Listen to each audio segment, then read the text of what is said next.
but I will say that having a child watch Young Sheldon, that is a hateful thing to do to your daughter. I would never do that to my child. Have you watched it? No. It's kind of cute. No. It's kind of cute. No. Remember when we first met John McClane? Argyle picked him up from the plane and took him down to Nakatomi Tower at the Christmas party. And the terrorists were overzealous, but it was sweet when they killed Ellis. And with a little help from Alan, John McClane kicked ass. Welcome back to Shat the Movies, the podcast where we answer the question, were the movies we loved when we were growing up really that good? Have you ever caught yourself thinking, why don't they make movies like they used to? Can you still remember spending your Friday night searching for the perfect movie rental Blockbuster Video? Do you know what Blockbuster Video is? If you answered yes, then this is the podcast for you. I'm one of your hosts, Gene Lyons, and alongside me is my co-host, Big D, Dick Ebert. Good evening. Each week, we take a look back in time, decide if our favorite films still hold up.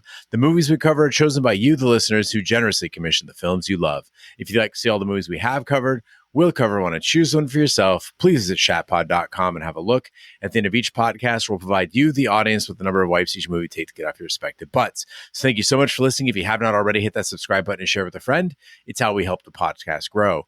Additionally, subscribe to our sister podcast, Shat on TV, where we review TV series such as Westworld, Taboo, American Gods, Game of Thrones, True Detective, Lovecraft Country, and Watchmen, featuring Jeremy Irons. Find all the information and past episodes at shatpod.com/TV. And finally, if you'd like to hang out with us live, follow and subscribe to our Twitch channel, shatpod.com/Twitch, and our YouTube channel, where we play video games, host watch parties, and edit this podcast live. All that being said, Big D, what movie are we reviewing tonight?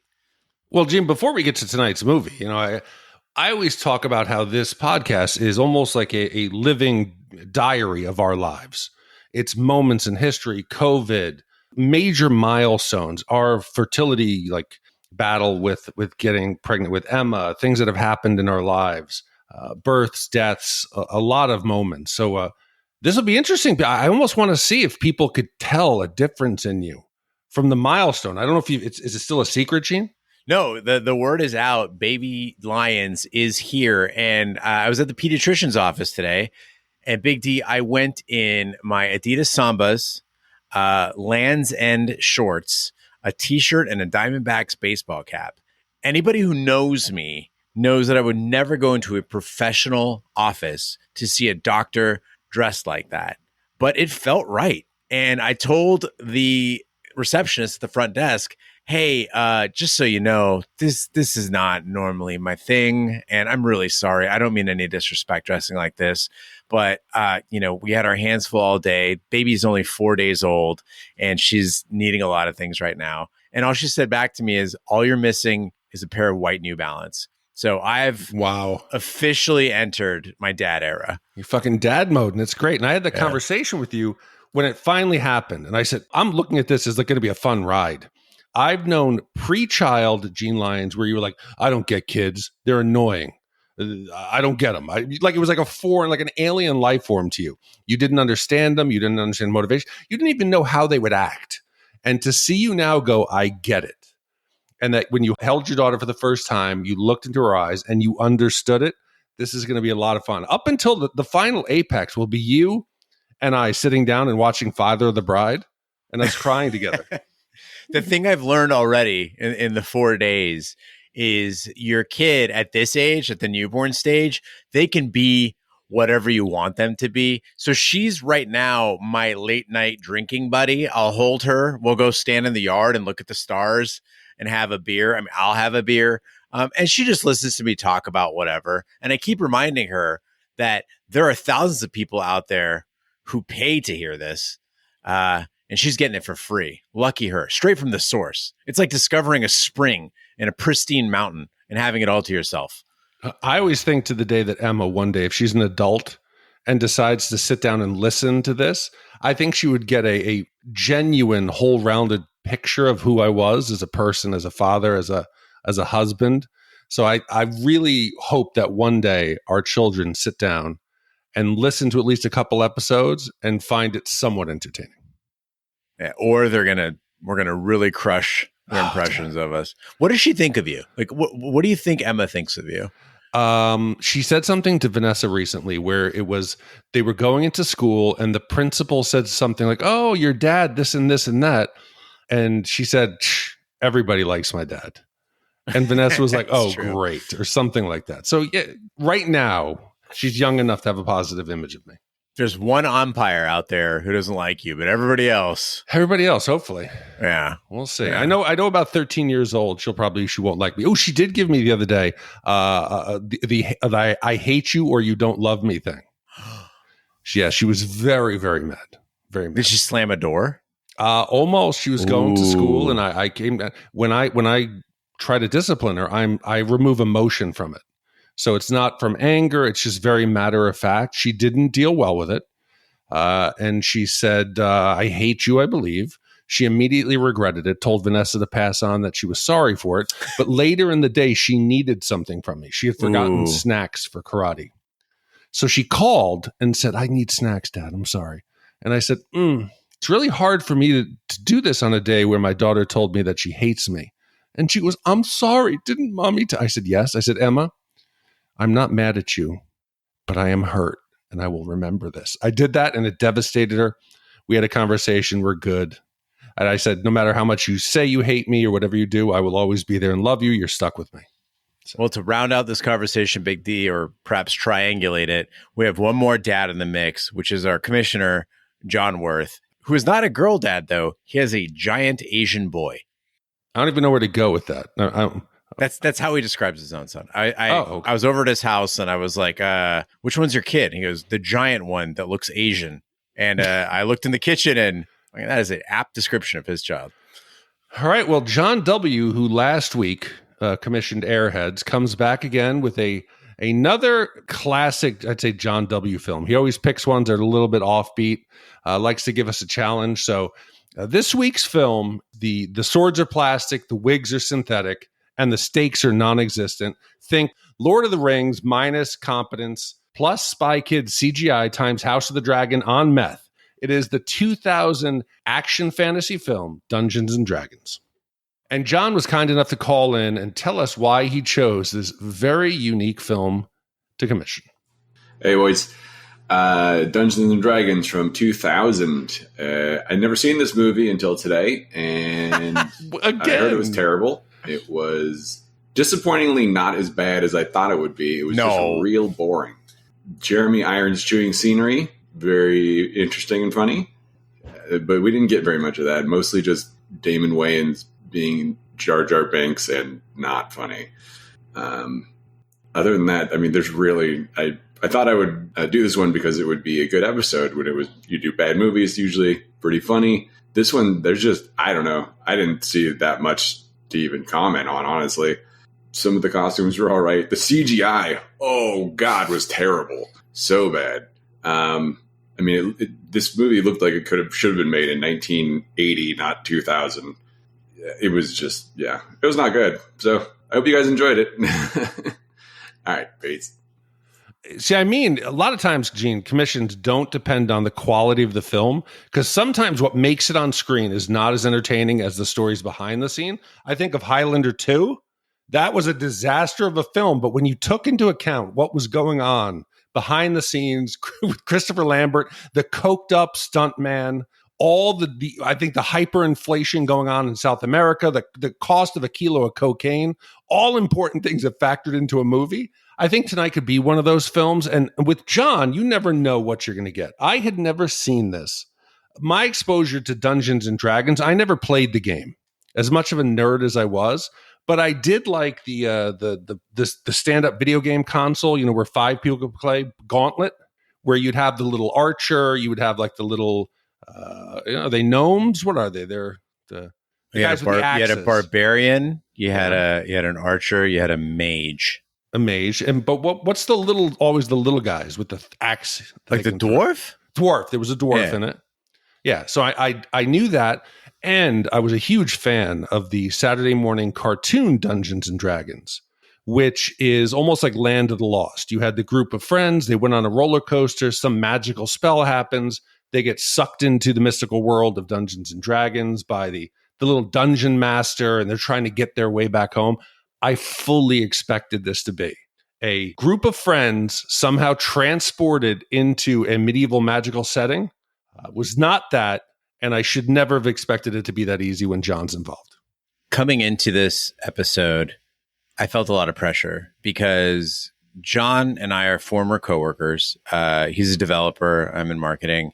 And more importantly, at work, we had our own Dungeons and Dragons game going with a bunch of coworkers. And so I know how much Dungeons and Dragons means to him. You go over to his house, he's got entire bookshelves full of Dungeons and Dragons, monster manuals and adventures. And then in addition to that, I'd seen the 2023 Dungeons and Dragons Honor Among Thieves starring Chris Pine. So I felt a little inadequate in doing this review because I'd never heard of the 2000 Dungeons and Dragons starring Jeremy Irons and Thora Birch, who were big names at the time. Now, I wasn't big into Dungeons and Dragons 25 years ago, so I figured maybe this was a niche movie, kind of underground for D&D players, which made me even more worried because I'm like, am I going to get exposed for being sort of a 5th edition casual and not like a diehard D&D player who's been out there and knows how to play Daggerheart and Pathfinder and all the other versions? Now that I've watched the movie, I'd be very curious if there was a niche for this film, what it was. Because like John said, not only is it not a great movie, it was just kind of a non-movie. Yeah, and I was going to ask you about that, whether or not they gave little subtle nods to fans of the game. Big D, there certainly is some fan service in this film. I'm not saying like at the Star Wars level, but like there's like a spectator. It's like that orb eye thing that's like floating around, and little other references. Of course, there is a maze you have to go through. A lot of the things that a normal dungeon master would throw at you in a session of Dungeons and Dragons in one adventure. But it's not the sort of thing that made a D&D player at my level stand up and cheer. Dungeons and Dragons is a 2000 fantasy adventure directed by Courtney Solomon in his feature directorial debut and written by Carol Cartwright and Topper Lillian.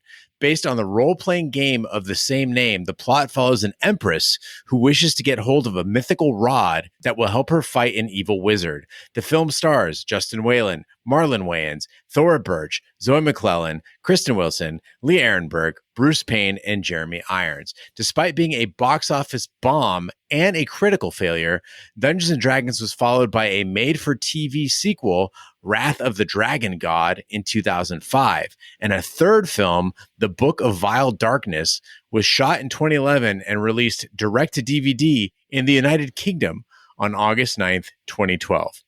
Let's hit the trailer.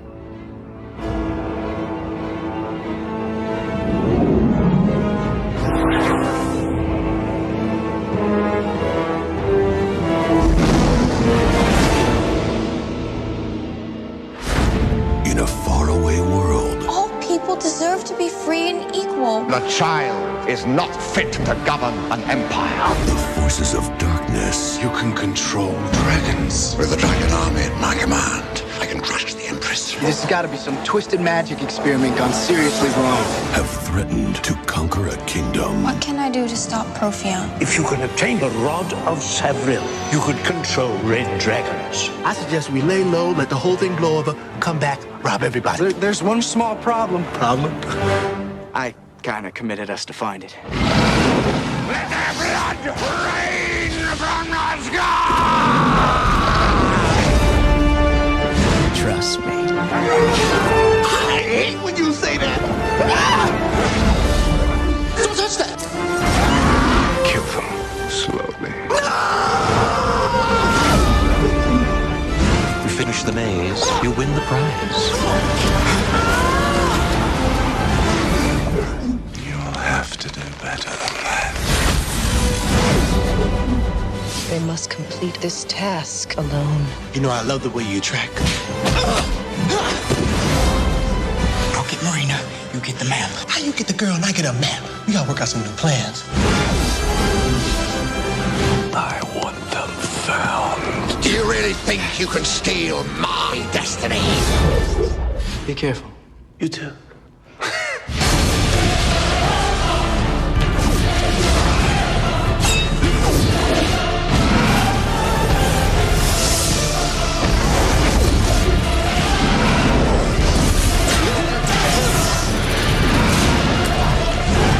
Now it's your time to die.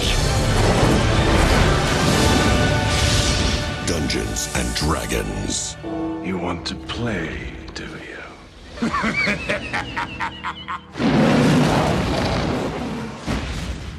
The land of Izmir's young empress, Savina, rules with the power of a scepter that allows her to control gold dragons. When she wants to give rights to the common people, she's opposed by the Council of Mages, led by the evil Profion. They demand that she hand over her scepter. She refuses, and, anticipating a conflict, both sides try to get their hands on the legendary Rod of Sevril, which would let them control red dragons. So, Gene, as two viewers coming into this film with very little knowledge of it, the only thing I could go off of was the poster. And you see Jeremy Irons, and immediately that gives weight to the film. You think there has to be some substance behind it to get him to be in this film. He's an Academy Award-winning actor. His reputation for prestigious roles, for choosing roles that can allow him to excel, makes his presence in Dungeons and Dragons baffling. I could not understand it until later on doing some research that, yes, it may have been for the money, but his performance is completely over the top. He knows the materials beneath him, but he chews up every inch of scenery. He goes into it wholeheartedly. He does not hold back at all, and I respect him for that. Yes, he needed it for the paycheck. I think he was building a castle is what he was doing and needed to fund that project. But he goes into it, and I respect that. He knows it was shit. He needed it for the money, and he's just going to go with it. Unlike Frank Langella, he thought Masters of the Universe was going to be a masterpiece of a film where he was going to be the modern supervillain, the Jack Nicholson in Batman. That was not this role, and the production did not deserve to have him on set. People must have been looking around being like, is that really Jeremy Irons? How did we get him here?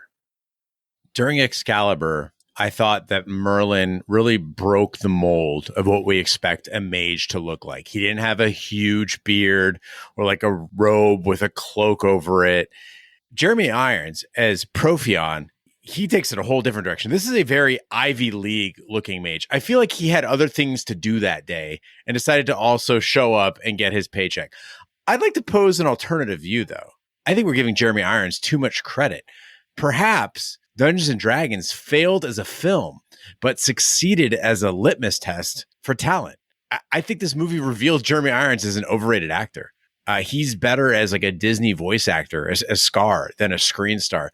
And so to check this hypothesis, Big D, because I do the research, I rewatched some of Jeremy Irons' scenes from when we did HBO's Watchmen, and he's basically doing the same thing as Ozymandias.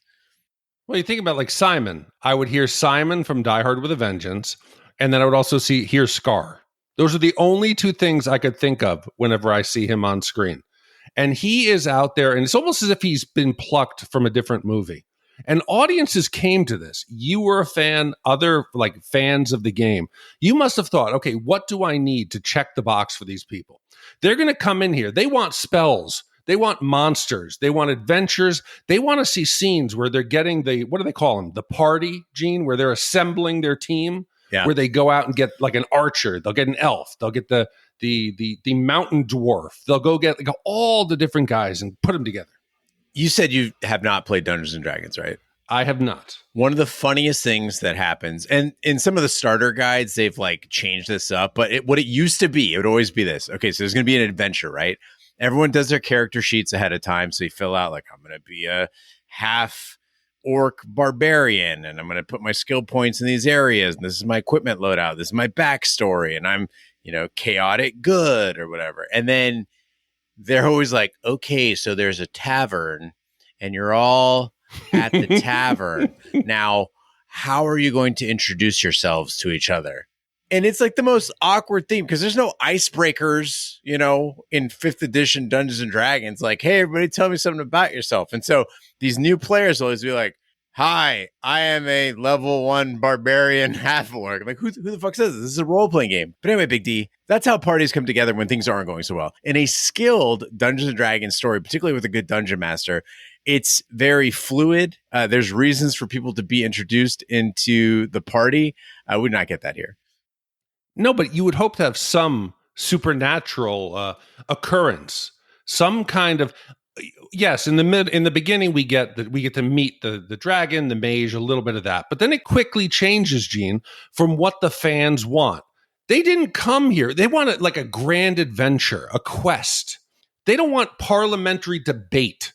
They don't want people like the Empress out there lecturing the political parties about how everyone within the kingdom deserves a voice. The political maneuvering of this council, it tries to frame the story of magic and a hunt for all of these relics, like the battle for governance. The Empress strives for the good of the people. That's great. That's a different movie. This feels like a failed fantasy version of the Phantom Menace. I didn't want to go in there and watch Padme and Jar Jar Binks out in front of the Republic, trying to pass legislation. It's not the type of movie. I wanted a thrilling quest, and it's missing the essence of what people loved, I imagine, about the board game. Savina absolutely is a Timu Queen Amidala, complete with that speech to the Senate. It doesn't help matters that Thora Birch, yes, that Thora Birch, is playing an empress. So she's supposed to be regal and she's supposed to have an air about her, but she does not have an accent. The rest of Mage leadership does for some reason. And if none of this sounds dumb to you, dear listener, imagine like Jareth from Labyrinth. He wants to go steal some babies, but he's got to go to like the Goblin Council first and like talk to them and get their votes. You know, they're, oh, okay, yes, we're going to do that. That's what this feels like. And I hadn't thought of this before, Big D, but as you're saying that, one of the things about Dungeons and Dragons is you can only experience as a party the things that are happening that you're directly observing, right? So like you could read a text that would reveal something to you, but that mechanic, it has a feel about it in Dungeons and Dragons where there's things that can happen that you would only know about if you touch them or encountered them. The way this movie unfolds, it's completely counter to that, right? There's this entire political story being done by a character that's not a part of the party that we're just watching, and it's eating up time, it's eating up attention, and it's no fun. So, Gene, there's never a part of your campaign where they're like, you attend a parliamentary council meeting. Yes, that you can do that if you're there. You could. The sergeant at arms asks for you to call the meeting to yes. attention, or do you won? And you roll the dice and you see whether or not you honor the parliamentary process. Sort of. Can you it's not choose your own adventure. It's not. Do you choose to vote on this parliamentary process, or do you walk out in protest? That's not. It's not as exciting, Gene. I don't. No. I can't believe you've never played Dungeons and Dragons. No, and I'm embarrassed to say this, but I don't want to get us like off track here. But Emma and I never watched Big Bang Theory, but Emma one day found Young Sheldon, so it is a good enough. It's. Her and I have watched. We're now on season 4, 20-minute episodes, and it's cute. It's simple. It deals with a lot of life events, and Sheldon plays Dungeons and Dragons. So I think Emma and I would be open to Eugene creating a campaign for us when we come to visit the family. I'm totally down to do that, but I will say that having a child watch Young Sheldon, that is a hateful thing to do to your daughter. I would never do that to my child. Have you watched it? No. It's kind of cute. No. It's kind of cute. No. I did cringe when they introduced Bazinga, because you and Roger used to do that all the time. I think you were mocking the show. I have no interest in seeing. Yes, I have no interest in seeing adult Sheldon, but this little show was cute for what it is. Write in, host at shatpod.com. Let us know what you think about Young Sheldon. Tell Big D how wrong he is. Teenage thieves Ridley and Snails try to rob the Sumdal Magic School. They're caught by a young apprentice named Marina, just as Profion's assistant, Damodar, attacks the library wizard to get his map to the Rod of Sevril. Marina, Ridley, and Snails manage to escape with the map, and they join with a dwarf named Elwood. Okay, so Gene, now we're starting to get the party together, and we're meeting the characters, and John talks about Marlon Wayne and his character Snails. It is textbook token black guy. It is the worst creative decision that they have made in this film, and it undermines Wayne's talent. They're funny. All the brothers are funny on In Living Color and the stuff they've done since. But in here, his character, you have Ridley and Snail. They're going to break into the School of Magic, and Snail starts busting out these jokes like he's pulled out of like 2000. And he's like, they're stealing stuff. He's like, hey, I'll grab that dragon tooth. Yeah, maybe a gold tooth. And he is talking with the stereotypical voice while Ridley gets to be the noble hero. And Snails is the sidekick, goofy thief. And the bar scene is the most brutal. He sees this really, really attractive, hot elf. Is it elfish or elf? It's an elf woman. She's an elf, yes. Mm-hmm. Okay, so it's a hot female, Halle Berry looking elf. And she looks good. She looks hot. And he goes, I'm in love. And then the little red-haired gnome or whatever he is says, no, they laugh at humans. And, she's not going to like you. And he goes, well, I want to hit it. I'm like, is this supposed to be funny? What movie is this from? It's like where you had Dave Chappelle in Robin Hood Men in Tights, where you're intentionally putting a modern character into a fantasy film. And you get lines all the time like, damn, oh yeah, man. It's like I'm watching a bad sitcom. I felt bad for the dude. I can't believe I'm going to defend an aspect of 2000s Dungeons and Dragons, but one of the cool things about Dungeons and Dragons is based on the party that you have. It varies from party to party. But a lot of times when I play, right, with my friends, there's drinks flowing and your character can talk however you want. They could have 2020 sensibilities. They can have, medieval sensibilities. They can have off-world mentalities. It doesn't really matter. And so that part's, I guess it's kind of true to the game, but you're right, Big D. They never really found a way to work Snails into the movie. That's the problem, is that it wasn't like they opened it like The Princess Bride, right? 4 friends sit down at a table. They're going to play Dungeons and Dragons. And then we jump into the land of Esmir. And so we know that Marlon Wayans is a guy who's playing with his friends. And this is the role that he's playing. That makes sense. This, as far as we know, is a dude in this real place. And he's a thief, just like Ridley, which makes it so that there's no additional role in the party for him. Both these guys doing the same thing. Again, in Dungeons and Dragons, if I was like, hey, we're having a party and there's 3 guys that want to be rogues, like, well, okay, it's kind of not a great party balance, but I guess we could do it. It would be interesting. And then he goes through the film and he dies, spoiler alert, without accomplishing anything. But beyond that, he doesn't really present any conflict in the film. He doesn't have any friction with other characters. He doesn't lend any momentum to the story. He does nothing. And you can't even call him a sidekick because Marlon Wayans has zero chemistry with Justin Whalen. No, but he's just the black sidekick to walk around, steal stuff from the bazaar. Yeah. Big D, we're almost a half hour into the podcast, and I can't believe we've gone this far without bringing up Damodar. We've had our share of non-threatening villains in the many movies that we've done. I don't know that we've seen an enforcer in a film that is less intimidating. Like, remember Mesh Shirt Guy in Commando? How we laughed at him? This is worse than Mesh Shirt Guy in Commando. Damodar spends the entire movie with a raging migraine and these shiny blue lips that make it look like he's been sucking off wizards in exchange for pretty armor. It's really distracting. And there is an in-world explanation for this. So D&D people, please don't write in. I know there's this drug in the Dungeons and Dragons world called Sanish, and it's made from wolf's milk, and the addicts who consume a lot of it, their lips turn blue from use, okay? But we don't see that. He just has these like neon, he looks like he's going to a rave, and clearly someone noticed how silly it looked in Dungeons and Dragons because he does not have that Smurf mouth in the sequel. No, but if you've seen him in other roles, he is an intimidating guy. He was in Passenger 57. He was in Highlander Endgame. If you see him in real life, he does look scary. And Gene, you can't deny, he was in great shape. No, like great physically, shape. Yeah, he's intimidating. The costume, yes, looks cheesy. But there was a depth to his character. I can't believe I'm going to say this. There was a depth to his character where he gives hints that maybe he's battling internally with supporting the mages, or whether or not he actually cares and wants to support the Empress. And he's got those earbugs that are controlling him. And there is some internal battle. But then when you mix that in, Gene, with those blue lips, and he keeps giving side eyes to every character in the room, and he'll always make these fantastic dramatic entrances into the room, like he's entering the runway of a fashion show. and just smirks at everybody. And then he'll drop like "You must be joking." And everybody looks at him like, what is this dude doing here?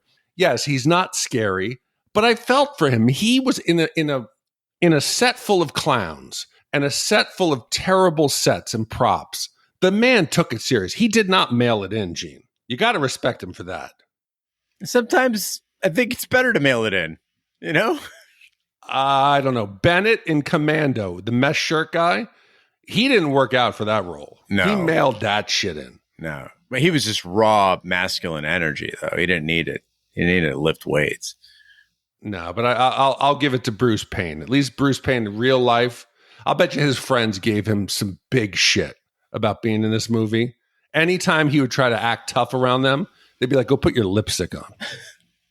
Well, our heroes discover that to enter the tomb containing the rod, they need a ruby key called the Eye of the Dragon. Ridley finds it in a deadly maze in the Thieves Guild in Antius, but Damodar arrives and captures Marina and the map before they can flee. The rest of the group escape, only to be captured by the elf Norda, a paladin who is working for the Empress. Realizing they are fighting for the same cause, they free Marina and get the map back, although Snails dies in the attempt. So, Gene, even though I was not a fan of Dungeons and Dragons, I do have some experience in quest games because I was lucky enough to grow up at the birth of the video games. I had an Atari, the 1600, I had an NES, and I remember playing those early quest games, like the first few Final Fantasies, there's Zelda, all those. And this film, the plot is less of a film. And it's more of the old school 16, 8-bit video games where you're on a series of quests and side quests. The characters aren't doing things because it's logically meant that their journey would take them there. They're led to find the next object. You joke there about the rod and the maze and the staff and the emerald and all that shit, the dragon's eye. So they got the trial of the rod leads them to the scepter, which leads them to the eye of the dragon, the maze. It's essentially a giant fetch quest. And it's a kind of thing that it works if it's a 20 to 30 hour like Legend of Zelda campaign. It works for that. And Legend of Zelda, Gene, I went and looked it up. Okay, you got to find the wooden sword, then you buy the shield. Then you acquire the blue candle, you get the white sword. You find the magical sword, you collect the heart containers, obtain the power bracelets, you buy or find bombs, you get the blue ring, upgrade the red ring, get the magical key, capture the rupees, you discover the hidden cave, buy the potion, boom, you're done. That's what this felt like, except you're trying to stuff it into an hour and 40-minute movie. I felt like I have ADHD and I take Ritalin. I felt like this was a day I would have taken 40 milligrams of Ritalin, a couple Red Bulls, a few shots of espresso. It never stops. It's like scene to scene to scene to scene. It was manic and it was exhausting. It's hard to choose just one aspect of this movie that's the most disappointing, but the lack of character depth and role playing in a Dungeons and Dragons movie, which should be all about character and role playing, that might be the most disappointing part. The whole idea behind Dungeons and Dragons is exploration. It is fantasy. It's using your unique skills and talents to solve problems in a way that match your strengths. What sets Dungeons and Dragons apart from video games, like you mentioned, like Zelda, is that even the most open world video game has to be scripted. Even if it's procedurally generated, even if it's Minecraft or No Man's Sky or in any game like that, the fact is that there are game mechanics where your imagination will always exceed the possibilities, right? And what's great about Dungeons and Dragons is you just say what it is that you would do or how you would solve the problem. You may succeed, you may fail, but you're doing it your way. You know your character, you know what they're likely to succeed at, you know what they're likely to fail at, and you have your own mind. In this movie, you have a mage who doesn't serve as an acolyte, right? So she's not like really well-versed in magic and just really smart. And she also doesn't use any basic spells. So she's not useful in that way. You have, as I mentioned, two rogues. They're no good at stealth. We see them in the bazaar clanging into things. They're getting caught constantly, falling into oatmeal Can I interrupt pits. and ask? Yeah. Is a rogue the same as a thief? Basically, yes. Okay. Okay. Yeah. Sorry, I just wanted to clarify. But not with the negative connotation, right? Like they could also just be a person who is very good, like a cat burglar who's doing it for the right reasons, right? They're going into the villain's lair and stealing things, right? But rogues, Big D, I got to tell you, rogues, they're not to be underestimated. They are the ones who are going to disarm traps. They're the ones that are going to be able to use stealth to sneak around. They're very good at picking locks.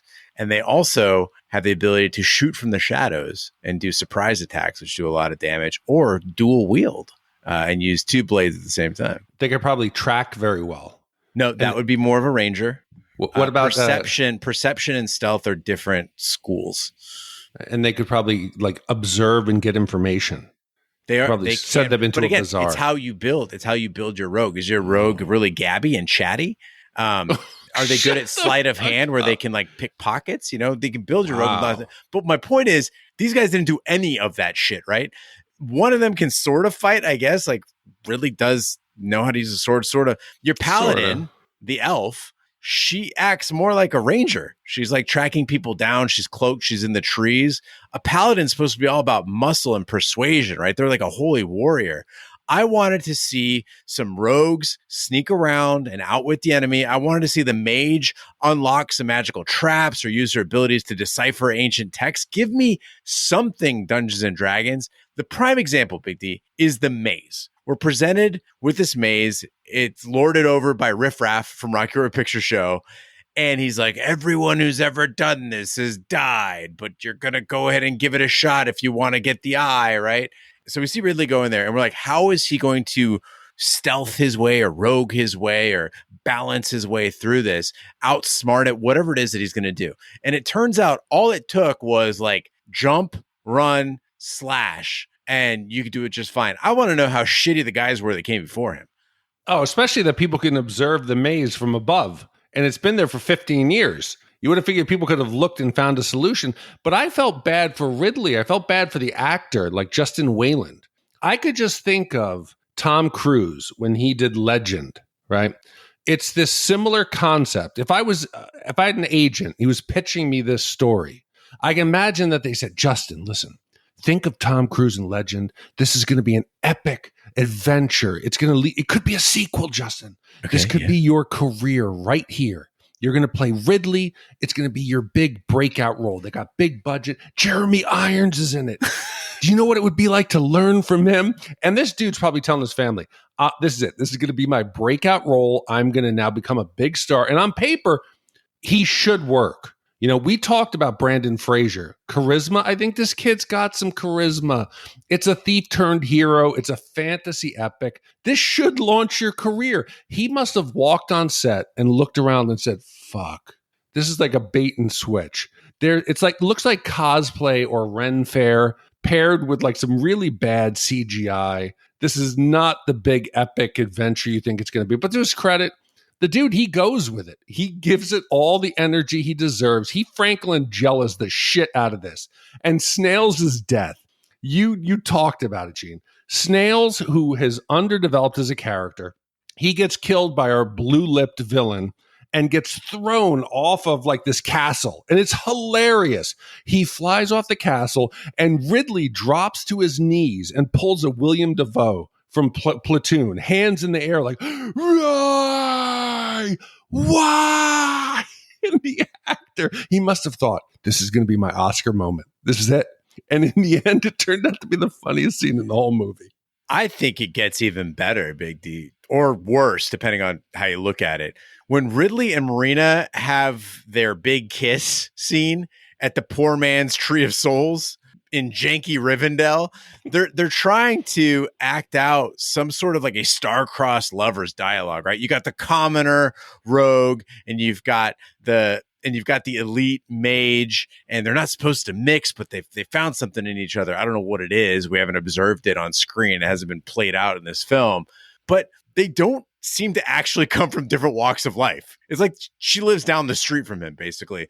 And then the writers decide once again to throw in, you called it, Big D, the politics. She's like, well, the Empress, she's really trying to do right for the common people. You should vote for Empress this fall, Exactly. And then it's followed by this forced smooch.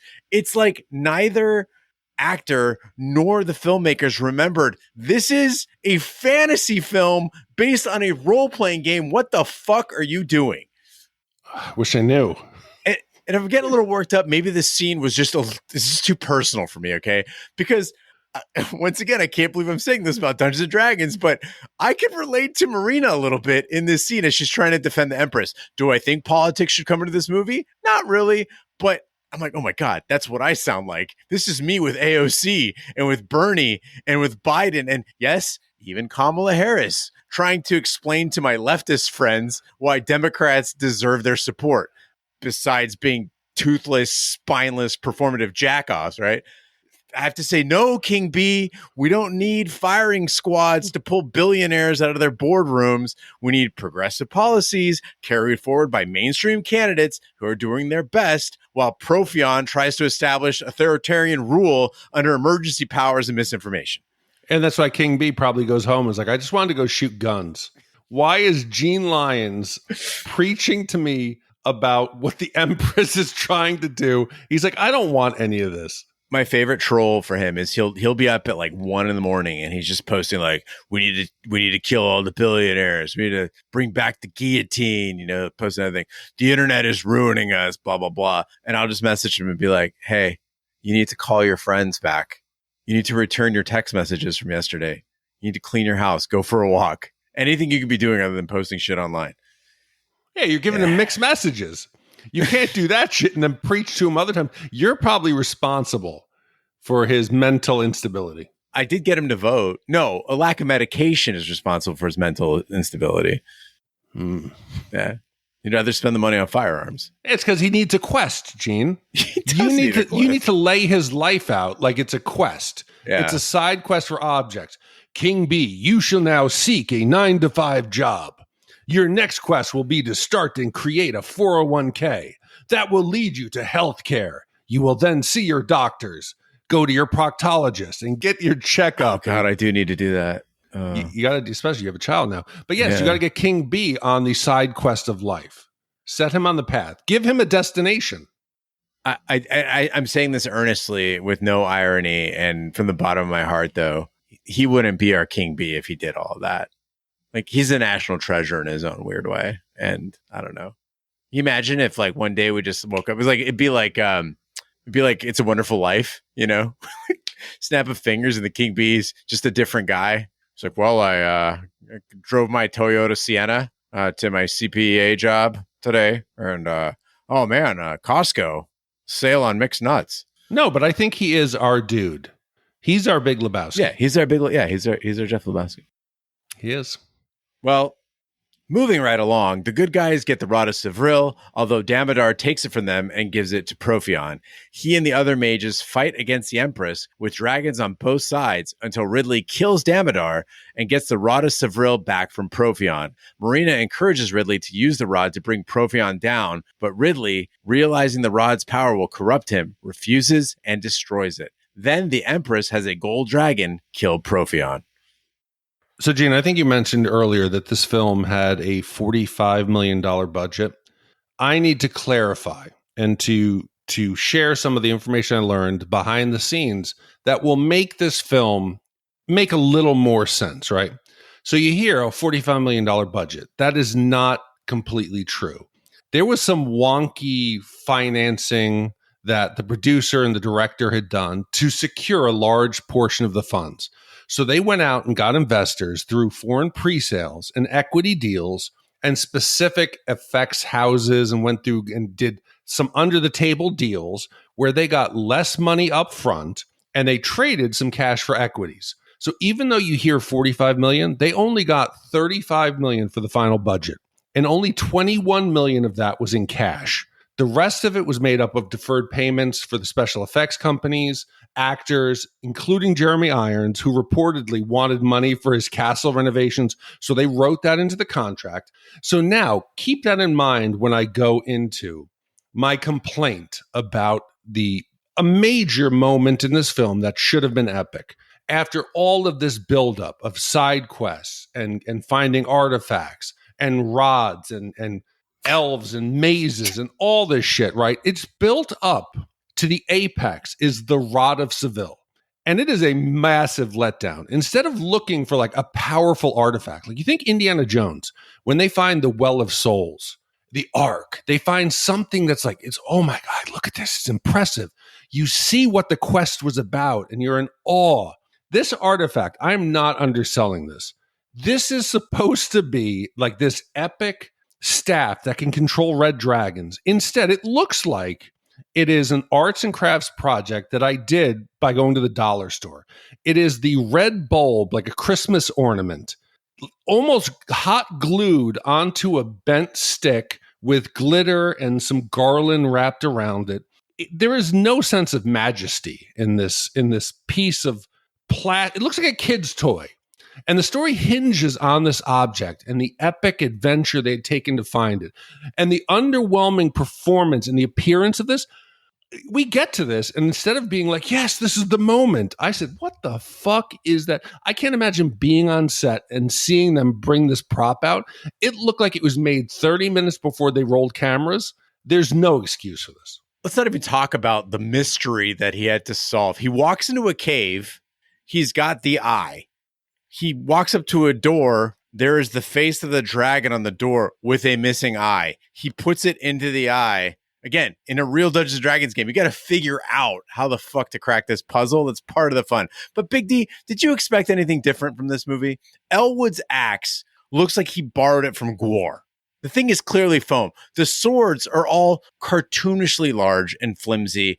And we're not just picking on this movie. We have done nearly 500 movie reviews. We have things to compare this to, okay? Excalibur, Lord of the Rings. They put love into the weapons and the armor. They looked fantastic, okay? Excalibur came out, 40 years before this? And I know there were some budget constraints, as you mentioned, but we're talking a few $1,000s to get it right? Someone fucked up. And it's strange. It's like when you hear about Firefest, right? Firefest, wow, when they we'd go there. When they had money in the beginning, right? They went out and bought those tents.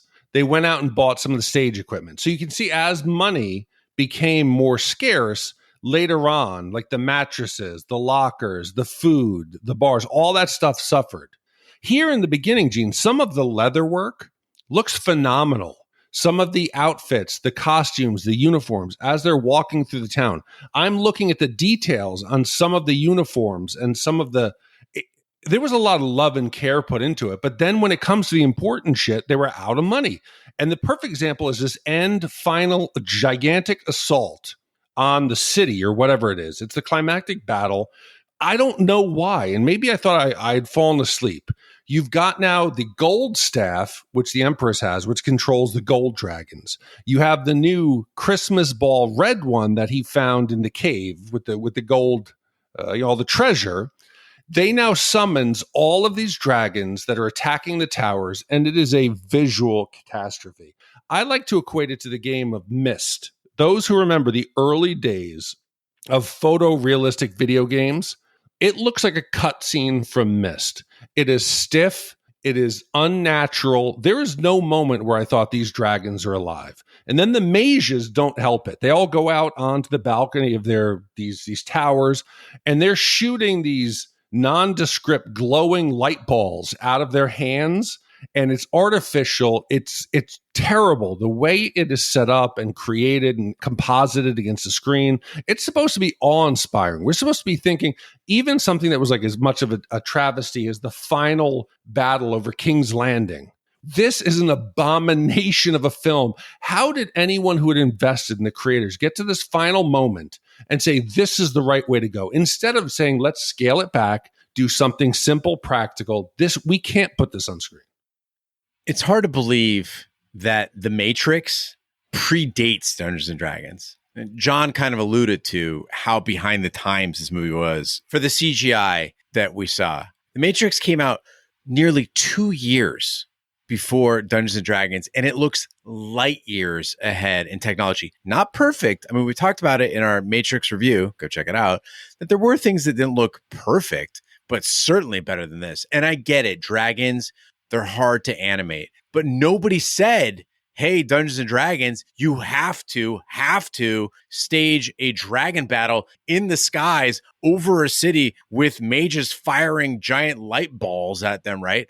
I've played Dungeons and Dragons for more than a decade, Big D. I've encountered one dragon, young dragon. Okay. They're not just fucking zipping around the land like this. So for people who were coming to the theater as Dungeons and Dragons aficionados, we would have settled for like a dragon, maybe in the smoke and shadows. Okay. Or do like Excalibur, just ride the breath of the dragon. We don't need to see the fucking dragon.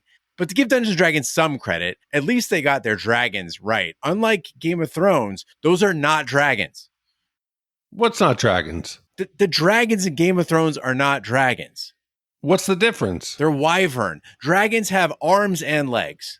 Oh, I'm not comfortable with the arms and legs ones. All of the ones in this movie had arms and legs. Yeah, that's a dragon. That's more like Shrek. That's like an abomination. I don't want my dragons to have arms. No, that's what a dragon is. Google dragon and look at the pictures. I don't not pictures. I mean, illustrations. I don't know if I'm comfortable with this. Okay. Yeah. Okay. So dragons look like a dog with wings. Okay. And they're sentient. Like they think like people. Like they hoard gold and shit. They're like, so wait. So I'm seeing here now. I'm seeing some Game of Thrones. No, don't look at Game of Thrones because they got it wrong. Maybe they have just the back legs. Yeah, that's a wyvern. So it's legs and wings. That's a wyvern. A dragon has arms and legs and wings. I'm not a fan of the little T-Rex arms, but that's just me. But listen, Gene, you know what's easier than trying to CGI 500 dragons? 2 dragons. Why do a sky full of dragons? Do 1 or 2. That would be fine. And then they try to make it even better, Gene, when they put the Empress on the back of a dragon wearing her gold armor. It is an absolute hot mess that there was no question that everyone on set knew that day this would not be my big break. And then they would look over at Jeremy Irons sitting there looking at the blueprints of his fucking castle. Who the fuck builds a castle in the modern age? Jeremy Irons, man. I guess. What else did he have to do? He probably sat there and laughed. That dude probably had such a good time. If there's 2 things you should explain to your children, this is Dad Gene talking, after watching this film. One is the difference between a wyvern and a dragon, and the other one is the difference between a fucking castle and a palace. If you're building a castle and you're not Elon Musk, something's wrong with you. Ridley later visits Snails' grave with Marina, Elwood, and Norda. When he places the eye of the dragon on the grave, the ruby starts to glow and Snails' name disappears. Norda tells Ridley not to question his gift and that his friend awaits him. The ruby then transports the group away to a mysterious place. So, Gene, I really want to like this movie. As it's going on, I'm trying to embrace it.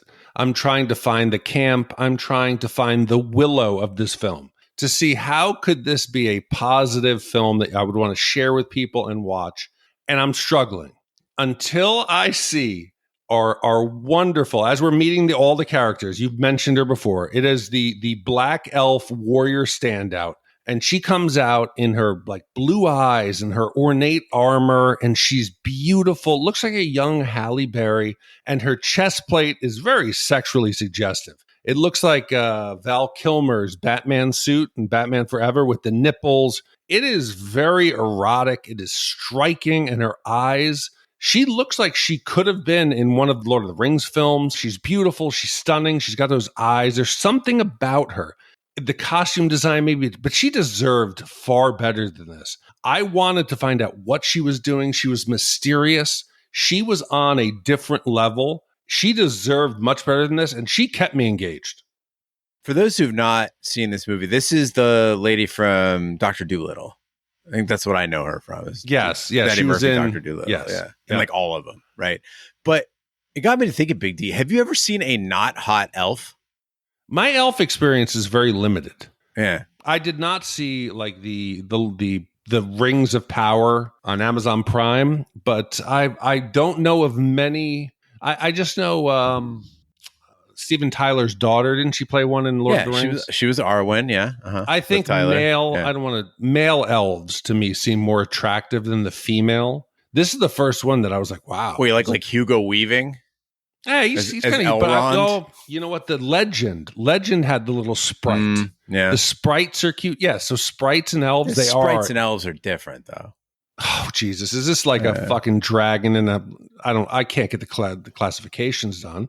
But yes, like Tinkerbells, like spirit sprites, elves, all those, the forest creatures. Yes, they're usually very attractive because they have to scurry around and hide. You don't get really ugly or obese ones or out of shape no, that's not the role they're meant to play. I just feel like when casting in Hollywood, it's like, okay, elf. It's like, all right, Orlando Bloom, Evangeline Lilly. Okay, she was an elf. Lord of the Rings. Kate Blanchett. Agreed. Right, they're like the hotties of Middle Earth. Yeah, that's fair. You never get a hot dwarf. No, I don't think so. No. Never a hot half orc. There's no hot like Hobbit. I mean, I think Samwise is, But then again, you don't also get hot giants. No, you don't. There's no hot ogres.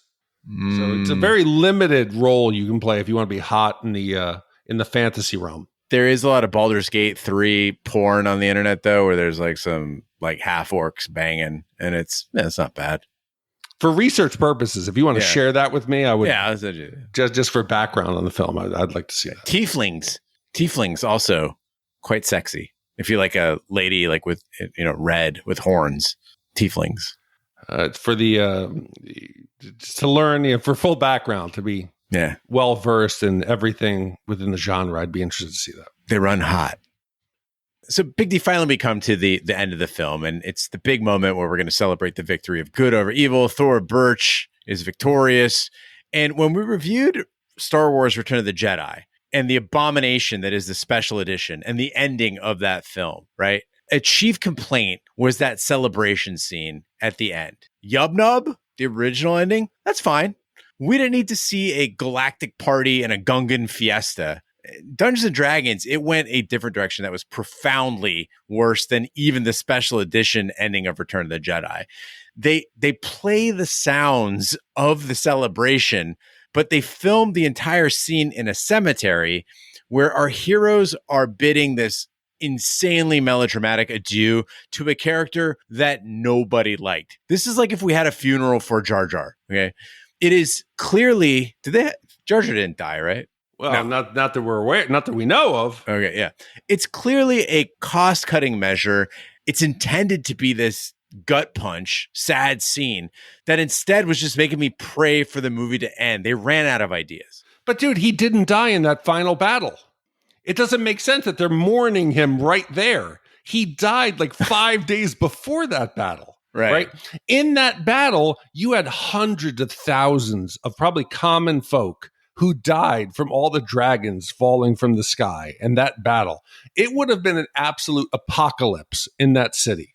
The Empress would be crying for all of her innocents that had died, not for Snail, who died like a week before. They would be like, oh, Snail, that was great. Yeah, thanks for the sacrifice.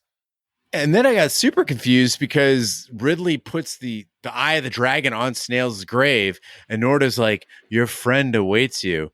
And I was like, oh, okay, not like Marlon Wayne's gonna like fall out of a tree, yuck, yuck, right? Mm-hmm. But instead, Ridley and Elwood and Marina and Norda, they all turn in like these like fairy dust comets, and they zip off to the sky. I was like, did they die?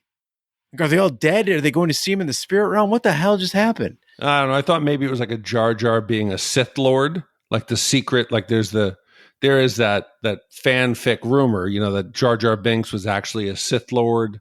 Maybe I was thinking here that Snails had somehow masterminded this entire political power play and everything that had happened, and they were summoned to another realm where you would see Snail was actually a person of power who had manipulated all of this. But no, realistically, it was just probably to set up a sequel. And it left them some room to see what would happen next. Well, John, it is now time to give our Shat score for 2000's Dungeons and Dragons. The Shat scores are our way of telling you how many wipes this movie takes to get off your respective butts. 0 wipes is a perfect movie. It's when you give me the rod. And 5 wipes is an absolute disaster of a film. It's when you have to ask, what about my head? I'll go first. Dungeons and Dragons, the movie, is what would happen if AI made a movie. If you said, hey, ChatGPT, write me a Dungeons and Dragons movie, it would take a cursory glance at what Dungeons and Dragons is all about and then it would cast Jeremy Irons and Thora Birch and Marlon Wayans in it and call it a day. This movie is not good at comedy. It is not good at drama. It's not even good at action or fan service. It's not good at anything. I think the closest we got to something interesting was seeing a Beholder. I guess that was okay. By the way, they're way scarier than that. I've encountered a few in my adventures. They fuck my shit up. I did enjoy seeing Richard O'Brien, Riff Raff, which was the best part of this movie, but it is almost the worst movie we've done here at Shat the Movies. I got to go 4 3/4 wipes. I equate this to the early superhero films where you think about like even the 90s Captain America, which was really bad. They've buried it. Like you can't find copies of it. Or the early Fantastic Fours. Before we nailed down the superhero film, this was a video game concept and fantasy adventure before you could do it well. So this was trying to do something that they should have never tried to do in 2000 with the budget that they had. It's an abomination. It's pretty bad. The ideas were grand, but maybe they just overestimated what they could do capably with that small of a budget. But I found myself wishing, Gene, for a different film. In 2000, Harry Potter had just come out, the novels. And I found myself wishing, why did they not try to create a Harry Potter film franchise? If this crew could go back with their CGI, with their characters, can you imagine, Gene, an early version of Harry Potter using this technology, cast, crew, director, everything? It would be fabulous. It would be a disaster. What? Oh my! Yeah, okay, all right. I just want to make sure I understood. No, Gene, not like in a good way. Okay, yes. It would be an absolute disaster but it would fit with the material. I would love to see it, and it is an absolute abomination. This film, I can't go 5 because they tried. It wasn't a complete failure. They really did try, but it's 4.75 wipes. It's pretty bad. Well, John, this is the lowest score we've had, I think, in years. So hats off to you, buddy. That gives us a unanimous wipe score of 4.75 wipes for Dungeons and Dragons. Gene, it's very rare. When I saw you give it a 4.75 wipes, I was a little shocked, I must say, because you normally don't go that deep. I think you've only given 1 5. Yes. What was it for? Student bodies, I think. Yeah, I think my rule on a 5 wiper means it has to be a terrible movie that is also offensive and not in a good way, right? It'd be like if you had a movie that was racist, right? Not portraying a racist character, but actually a racist movie that also was a shitty movie. I wonder if we reviewed some of those Kirk Cameron films, like those hidden religious films, like where he's a fireman.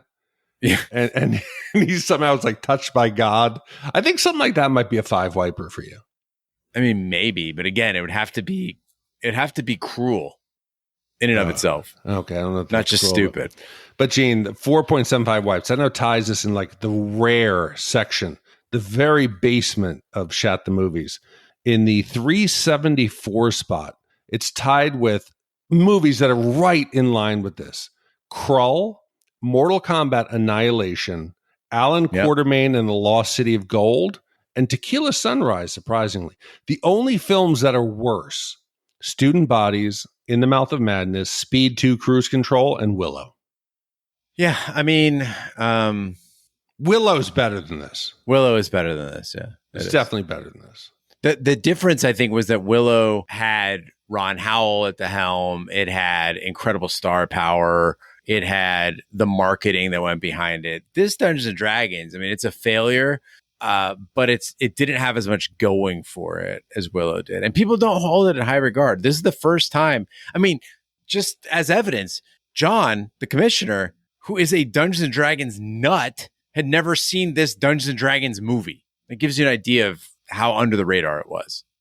I don't know about you, Big D, but after this one, I need a drink and I got to move on to the next movie. Gene, next week, I'm more excited than I've been in a long time for the film. It's something that I hold dear. I remember seeing it the first time, and I've been waiting, holding, and counting the days until it would come. In the desire to find something real, to connect with something and someone, is what drives Richard, a young American backpacker who arrives in Thailand with adventure on his mind. Etienne and Francois join him on an adventure to the beach, a mystical paradise. However, the paradise is less than perfect. Commissioned by Adam R., one of our great longtime commissioners. This is an iconic early DiCaprio film. Came out in 2000. Danny Boyle directed. Beautiful. I remember this film. And even to this day, it helps me try to embrace my inner Sandy and go out there and like live an adventure and to travel the world. So I really hope, Gene, that this doesn't disappoint and lives up to my memory. Well, thank you to Adam for commissioning the upcoming film. Thank you to John for commissioning Dungeons and Dragons. Thank you to all the commissioners who make this podcast possible. That concludes this week's episode of Shat the Movies. Be sure to follow us on social media and share with a friend. We're on Facebook, Twitter, Snapchat, and Instagram at Shat the Movies. You can email us, host@shatpod.com. Support the podcast by shopping our Amazon affiliate link, buying our merch, or by commissioning your own movie. Find all the information by visiting our website, shatpod.com. Also, check out our sister podcast, Shat on TV. Review TV series such as Lovecraft Country, Westworld, True Detective, Taboo, American Gods, Game of Thrones, and Watchmen. Find all information on our website, shatpod.com/TV, wherever fine podcasts can be found, including Apple Podcasts, Google Play, Stitcher, and YouTube. Be sure to subscribe. And if you stop at Apple Podcasts, please leave a 5-star review. That helps the podcast grow. On behalf of my co-host, Big D, I'm Gene Lyons. Thank you to everyone who contributed to the diaper fund, everyone who's reached out with congratulations. And thank you to Sarah for giving our family a baby girl. You did a great job. Scary shit, man. Scary shit. Agreed. He was looking for something new, a way to change his life. Hey, you want to go? You need somewhere to stay? No, thanks. You afraid of something new? I guess there's this urban myth going around here at the moment. It's about a beach. A secret beach. On an island that no one can get to. Somewhere, paradise must exist. I just feel like everyone tries to do something different, but they always wind up doing the same damn thing. 1 kilometer. 2. Richard? I don't know. I'm thinking miles, not kilometers. I'm American. So let's go.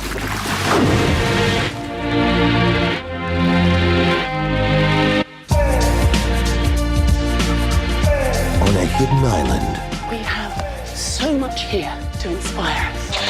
At the edge of the world. We can jump. We're not gonna jump.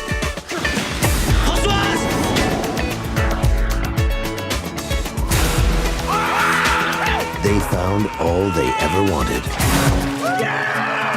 A paradise few have ever experienced. I don't suppose that there's any reason that you should spend time with me. What are you talking about? Just making conversation. Do you have a girlfriend? Why? Just making conversation. A temptation. Would you like to come to the beach with me? They had never known.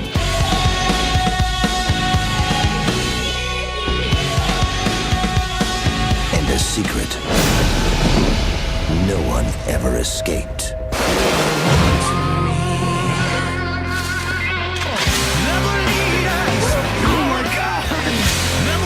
I saw them kill 4 people with my own eyes. Go home. Forget this island. This is our home too. Oh, we're not going back. May God take your soul. I will not die today!